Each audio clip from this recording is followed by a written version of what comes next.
ಕೆಲಸ ಮಾಡುವಂತಹ ಜಾಗದಲ್ಲಿ ಎಲ್ಲರಿಗೂ ಶತ್ರುಗಳಿರ್ತಾರೆ, ತೊಂದರೆ ಕೊಡ್ತಾರೆ, ನೆಮ್ಮದಿಯಾಗಿ ಕೆಲಸ ಮಾಡೋಕ್ಕೆ ಬಿಡ್ತಾ ಇರಲ್ಲ. ಇಂತಹ ಅನುಭವ ನಿಮಗೂ ಸಹ ಆಗಿರ್ತದೆ ಅಂತ ನಾನು ಭಾವಿಸ್ತೇನೆ. ವೀಕ್ಷಕರೇ, ಏನು ಗುರುಗಳು ಇವತ್ತು ಕೆಲಸ ಮಾಡೋ ಜಾಗದ ಬಗ್ಗೆ ತೊಂದರೆ, ಶತ್ರುಗಳು ಅಂತ ಏನೋ ಮಾತಾಡ್ತಾ ಇದ್ದಾರೆ ಅಂತ. ಹೌದು ನೋಡಿ, ಇವತ್ತಿನ ದಿನ ಸಾಮಾನ್ಯವಾಗಿ ಶತ್ರುಗಳು ನಿಮ್ಮ ಕೆಲಸ ಮಾಡುವಂತಹ ಜಾಗದಲ್ಲಿ ಯಾವ್ಯಾವ ವಿಧದಲ್ಲಿ ತೊಂದರೆಗಳನ್ನು ಕೊಟ್ಟು ಎಷ್ಟೆಲ್ಲ ಮನೆ ಹಾಳುಗಳಾಗಿದೆ, ನಾಶ ಆಗಿದೆ ಅನ್ನೋದ್ರ ಬಗ್ಗೆ ಒಂದಷ್ಟು ವಿಚಾರ ಮತ್ತು ಅದಕ್ಕೊಂದು ಅದ್ಭುತವಾದಂತಹ ಪರಿಹಾರ. ನೋಡಿ ವೀಕ್ಷಕರೇ, ಸಾಮಾನ್ಯವಾಗಿ ಇವತ್ತಿನ ದಿನ ಕೆಲಸ ಕಾರ್ಯ ಮಾಡೋ ಜಾಗದಲ್ಲಿ ಪ್ರಾಮಾಣಿಕವಾಗಿ ಕೆಲಸ ಮಾಡ್ತಕ್ಕಂಥವನಿಗೂ ಕೂಡ ಶತ್ರುಗಳು ಯಾವ ರೀತಿಯಲ್ಲಿ ಕಿರಿಕಿರಿ ಕೊಡ್ತಾ ಇರ್ತಾರೆ ಅಂದರೆ, ಅವನಿಗೆ ಪ್ರಮೋಷನ್ ಸಿಗಬಾರ್ದು, ಅವನು ಆ ಕೆಲಸ ಕಾರ್ಯದಲ್ಲಿ ಅವನಿಗೆ ಪ್ರಾಧಾನ್ಯತೆ ಸಿಗಬಾರ್ದು, ಗೌರವ ಸಿಗಬಾರ್ದು.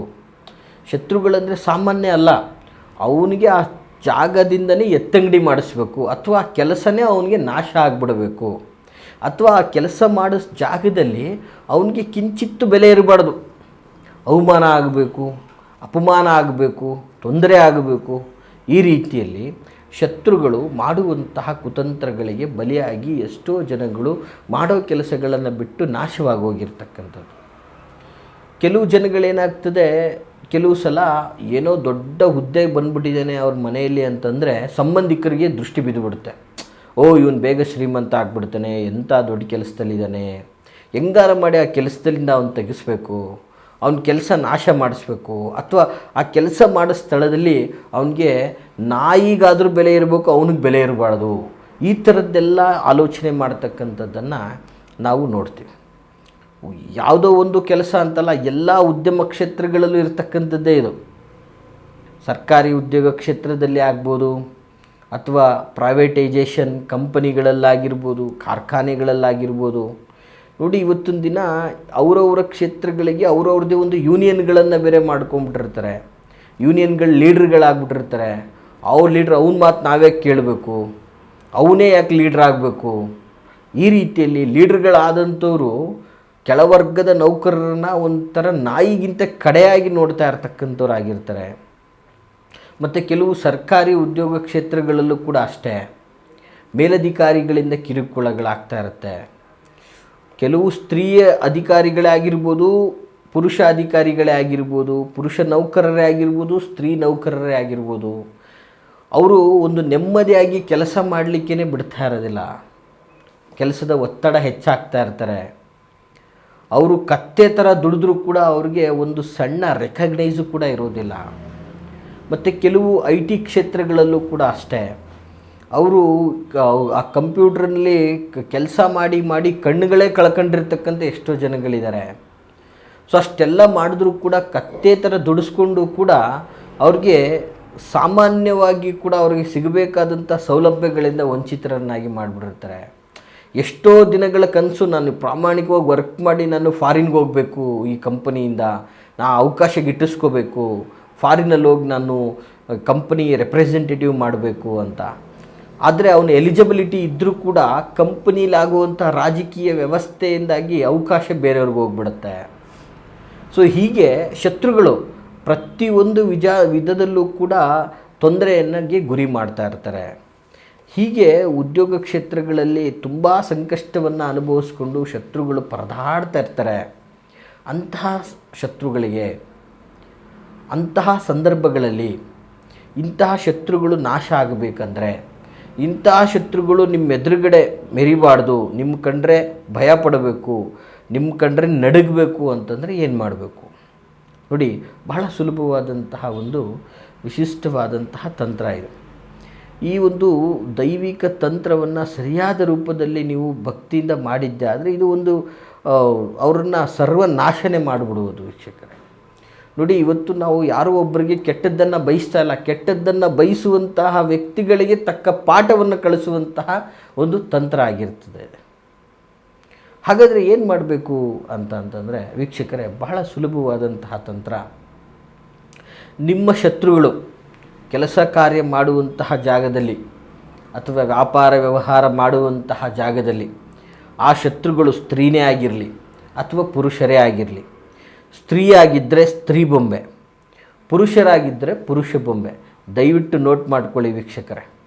ನೋಡಿ, ಇದು ಸಾಮಾನ್ಯವಾಗಿ ಬೊಂಬೆಗಳು ಈ ಬನಸಾರಿ ಅಂಗಡಿ ಪೂಜಾ ಸಾಮಗ್ರಿ ಮಾಡುವಂತಹ ಸ್ಥಳದಲ್ಲಿ ಸಿಗ್ತದೆ. ಇಲ್ಲ ನಿಮಗೆ ಮಾಡಲಿಕ್ಕೆ ಬರ್ತಂದರೆ ಒಂದು ಸಣ್ಣ ಒಂದು ಮರದ ಬೇರನ್ನು ತೆಗೆದುಕೊಂಡು ನೀವು ಬೊಂಬೆಯನ್ನು ಮಾಡ್ಬೋದು. ಯಾವುದಾದ್ರೂ ಮರದ ಒಂದು ಸಣ್ಣ ಬೇರಲ್ಲಿ ನೀವು ಮಾಡ್ಕೋಬೋದು. ಅದು ನಿಮ್ಮ ಒಂದು ಶಕ್ತಿ.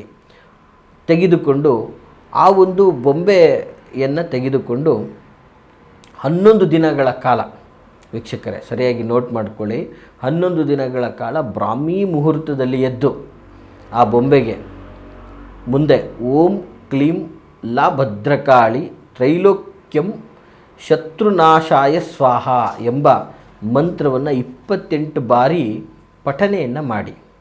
ವೀಕ್ಷಕರೇ, ಆ ಮಂತ್ರವನ್ನು ವಿಶೇಷವಾಗಿ 28 ಬಾರಿ ಪಠನೆಯನ್ನು ಮಾಡಿ ಆ ಬೊಂಬೆಗೆ ಶತ್ರುವಿನ ಹೆಸರು, ಸ್ತ್ರೀದಾಗಿರ್ಬೋದು ಪುರುಷರದಾಗಿರ್ಬೋದು, ಅದರ ಮೇಲೆ ಬರೀರಿ.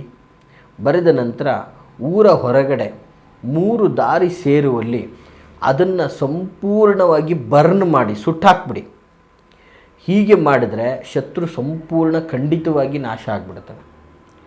3 ದಾರಿ ಸೇರೋ ಜಾಗದಲ್ಲಿ ಆ ಬೊಂಬೆಯನ್ನು ತಗೊಂಡೋಗಿ ಸುಡೋಕ್ಕೂ ಮುಂಚೆ 11 ದಿನಗಳ ಕಾಲ ಬ್ರಾಹ್ಮಿ ಮುಹೂರ್ತದಲ್ಲಿ ಎದ್ದು ಈ ಒಂದು ಸಣ್ಣ ಮಂತ್ರವನ್ನು ಪಠನೆ ಮಾಡಿ. ಮಂತ್ರವನ್ನು ಮತ್ತೊಂದು ಸಲ ನಾನು ನಿಮ್ಗೆ ಹೇಳ್ತಾ ಇದ್ದೀನಿ ವೀಕ್ಷಕರೇ. ಓಂ ಕ್ಲೀಂ ಲಾ ಭದ್ರಕಾಳಿ ತ್ರೈಲೋಕ್ಯ ಶತ್ರುನಾಶಾಯ ಸ್ವಾಹ. ಬಹಳ ಸುಲಭವಾದಂತಹ ಮಂತ್ರ. 28 ಬಾರಿ ಸೂಕ್ಷ್ಮವಾಗಿ ಶ್ರದ್ಧಾಭಕ್ತಿಯಿಂದ ಜಪಿಸ್ಬೋದು. ಜಪಿಸ್ಬೇಕಾದ್ರೆ ಆ ಬೊಂಬೆಯ ಮುಂದೆ ಆ ಶತ್ರುವಿನ ಹೆಸರನ್ನು ಬರೆದಿಟ್ಕೊಂಡು ಆ ಶತ್ರುವನ್ನು ಮನದಲ್ಲಿ ನೆನೆಸ್ಕೊಂಡು ಈ ರೀತಿ ಮಾಡಿ ಅದನ್ನು ಹೋಗಿ 3 ದಾರಿ ಸೇರೋ ಜಾಗದಲ್ಲಿ ಸುಟ್ಟಾಕಿದ್ರೆ ಸಾಕು. ನಿಮ್ಮ ಶತ್ರು ವಿಲ ಒದ್ದಾಡ್ತಾನೆ, ನಿಮ್ಮನ್ನು ಕಂಡ್ರೆ ಭಯಪಡ್ತಾನೆ, ನಿಮ್ಮ ಮುಂದೆ ಮಾತಾಡಬೇಕಂದ್ರೂ ಯೋಚನೆ ಮಾಡ್ತಾನೆ. ಹೀಗಾಗಿ ನೀವು ಉದ್ಯೋಗ ಕ್ಷೇತ್ರದಲ್ಲಿ ನಿಮಗೆ ಆಗ್ತಕ್ಕಂತಹ ಅಡೆತಡೆಗಳು, ತೊಡರುಗಳು, ಈ ನಿಮ್ಮ ಅವಕಾಶಗಳು ಎಲ್ಲವೂ ನಿಮಗಾಗಿ ಸಿಗ್ತದೆ ಅಂತ ಹೇಳೋಕ್ಕೆ ಇಷ್ಟಪಡ್ತೀನಿ. ಈ ತಂತ್ರವನ್ನು ಮಾಡಿ ನೀವು ಜಯಶಾಲಿಗಳಾಗಿ ಅಂತ ನಾನು ಹೇಳೋಕ್ಕೆ ಇಷ್ಟಪಡ್ತೀನಿ. ನಿಮ್ಮ ಶತ್ರುಗಳು ಸಂಪೂರ್ಣವಾಗಿ ನಾಶವಾಗ್ತಾರೆ ಅಂತ ಹೇಳೋಕ್ಕೆ ಇಷ್ಟಪಡ್ತೀನಿ ವೀಕ್ಷಕರೇ. ಈ ಮಾಹಿತಿ ತಮಗೆ ಇಷ್ಟವಾಗಿದ್ದರೆ ಲೈಕ್ ಮಾಡಿ. ಹಾಗೆ ಯಾರೆಲ್ಲ ಸಂಕಷ್ಟವನ್ನು ಅನುಭವಿಸ್ತಾ ಇದ್ದಾರೋ, ಕಿರುಕುಳಗಳಿಗೆ ಒಳಗಾಗಿದ್ದಾರೋ ಮೇಲಧಿಕಾರಿಗಳಿಂದ ಅಥವಾ ಉದ್ಯೋಗ ಕ್ಷೇತ್ರಗಳಲ್ಲಿ ಹಿಂಸೆಗೆ ಒಳಪಟ್ಟಿರ್ತಾರೋ ಅಂಥವ್ರಿಗೆ ಈ ಒಂದು ವಿಡಿಯೋವನ್ನು ನೀವು ಶೇರ್ ಮಾಡಿ. ಯಾವುದೋ ಒಂದು ಕುಟುಂಬವನ್ನು ಉಳಿಸಿದಂತಹ ಪುಣ್ಯ ನಿಮಗೆ ಸಿಗ್ತದೆ ಅಂತ ಹೇಳೋಕ್ಕೆ ಇಷ್ಟಪಡ್ತೀನಿ.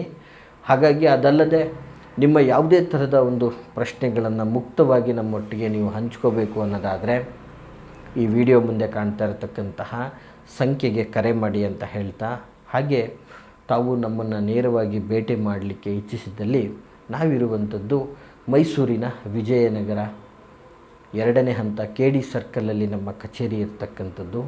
ತಾವು ನೇರವಾಗಿಯೂ ಸಹ ಬಂದು ನಮ್ಮನ್ನು ಭೇಟಿ ಆಗ್ಬೋದು ಅಂತ ಹೇಳ್ತಾ ಎಲ್ರಿಗೂ ಶುಭವಾಗಲಿ. ನಮಸ್ಕಾರ.